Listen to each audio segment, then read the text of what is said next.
விசை இல்லாம போனா என்ன ஆகும்? Welcome to what if Tamil. அந்த முதல் செகண்ட்லயே தரையில இருக்கிற எல்லா பொருளும் காத்துல பறக்க ஆரம்பிக்கும். நீங்க வீட்டுக்குள்ள இருந்தா மொபைல், லேப்டாப், ஏன் நீங்க புடுமி தப்பீங்க. ஆனா வெளிய இருந்தா நிலைமை ரொம்ப மோசம்.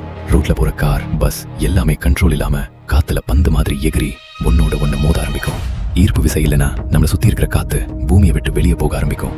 இதனால ஆக்சிஜன் அளவு திடீர்னு குறையும். அதை விட பயங்கரமா கடல்ல இருக்கிற தண்ணி எல்லாம் ஒரு பெரிய மலை மாதிரி வானத்தை நோக்கி எழும்ப ஆரம்பிக்கும். ஒரு 10 செகண்ட்ல மொத்த பூமியே ஒரு பெரிய வாஷிங் மிஷின்குள்ள இருக்கிற மாதிரி சுழல ஆரம்பிச்சிடும். அந்த 10 செகண்ட் முடிஞ்சு கிராவிட்டி திரும்ப வரும்போதுதான் உண்மையான ஆபத்தே இருக்கு. காத்துல மிதந்துட்டு இருந்த நீங்க, கார், பஸ் எல்லாமே பயங்கர வேகத்துல தரையில வந்து விழும். இது ஒரு மிகப்பெரிய நிலநடுக்கம் வந்த மாதிரி ஒரு பாதிப்பை ஏற்படுத்தும். நல்ல வேளை கிராவிட்டி இல்லாம போறதுக்கு வாய்ப்பே இல்ல.